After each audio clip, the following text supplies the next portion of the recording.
everyone, and welcome to yet another Jurassic World Dominion figure review. I wanted to get another one of these out before the movie's release next Thursday on the 9th. And so today we are going to be taking a look at the Extreme Damage Jurassic World Dominion coelurus. Coelurus actually is a really interesting story within the Jurassic Park franchise. As you can see, the box here has a picture of Rexy on it with some nice amber and some sunset and fires. Really cool stuff. Amber logo with some kind of metallic metal design there with some scratch marks, and it says Extreme Damage and all that jazz. The back of the box has a picture of some glamour shots of the figure with more scratch marks and all that jazz. Shows the other two figures that are available, the Extreme Damage Dimetrodon and the Extreme Damage Raptor. It obviously shows you how it connects with the Jurassic Facts app and all that jazz. With that being said, we are going to get this coelurus figure unboxed. Alright, so here's the coelurus out of the box, and just a little bit of story time for you guys who don't mind. Coelurus is a really interesting animal within the Jurassic Park franchise, and with the new movie coming out, presumably featuring this dinosaur, I just wanted to talk a little bit about how it evolved in the franchise. Now, this dinosaur has never made an appearance in a Jurassic Park movie, but it has appeared in some tie-in material, as well as, the original Michael Crichton book that the movies are based on. So, in the book, Henry Wu talks about the coelurus and how he was cloning them and everything like that. And if you go on to the Jurassic Park fandom website, it also reveals that coelurus is a plant eater and was most likely cloned on Site B, so Isla Sorna. And it was often subject to the animal cruelty, so this thing was probably experimented on a lot, which led to it becoming carnivorous, whereas it started off as a vegetarian. So it probably became more of a scavenger as time went on. Very interesting stuff, so this would be a really cool dinosaur to feature in Dominion, specifically because we have Biosyn doing all kinds of shady stuff, and maybe one of the shadier things they're doing is torturing these little coeluruses or coeluruses. It's still a really cool figure, but yeah. So obviously, as you can see, the head does move side to side. No full articulation for some reason. You can do bobbing and head like a bird.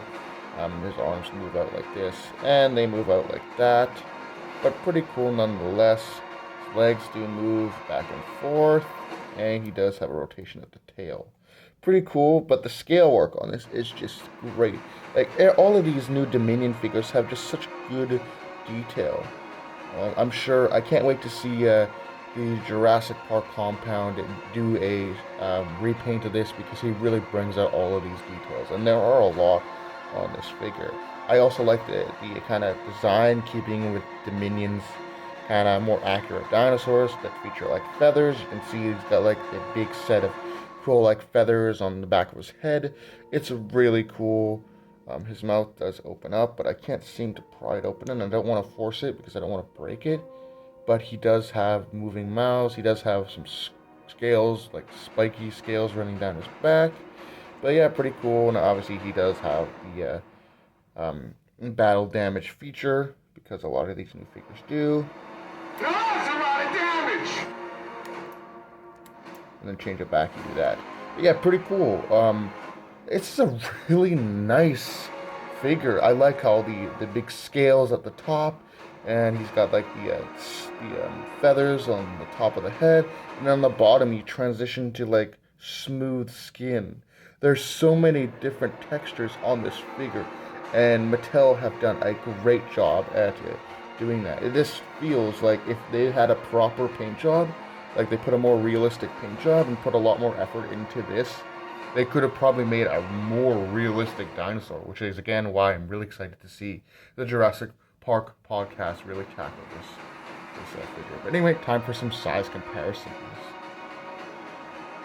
First up for size comparison, here we have the Extreme Damage coelurus next to the Ferocious Pack Morris Intrepidus. Next up we have the Extreme Damage coelurus next to the Extreme damage Dimetrodon, which we've recently taken a look at. And finally, just for fun, here is the extreme damage coelurus next to the Roar Striker Ankylosaurus. Just a little FYI here for your information. The coelurus actually had 3 different figures over the course of Mattel's many different Jurassic World themed lines. It first appeared in the Dino Rivals toy line, which came out just after the main Jurassic World Fallen Kingdom toy line. It also appeared as a Wild Pack figure for Camp Cretaceous to promote the animated TV series on Netflix, and finally it came out as an extreme damage figure this year to promote the new Dominion movie. And with all 3 figures looking surprisingly different from each other, and all had their own unique paint applications. Anyway, with that fun fact out of the way, this is definitely a really nice figure. Now, originally, I just avoided this figure. It was one of the first Jurassic World Dominion toys to appear in my Walmart, and I wasn't really excited with this one. But now that I have it in hand, and that I'm looking at all of the different details and sculpt work on this, I'm becoming more attached to this one. I like it a lot more now that I have it, and that I've actually, taken a closer look at it and enjoyed all the details, because this is really a nice figure. It's a bit of a unique species, and a strange one at that, within the Jurassic Park franchise, but it's still a really cool figure. With all the details and the sculpt work, it's just one of the better figures in the Mattel Jurassic World lineup.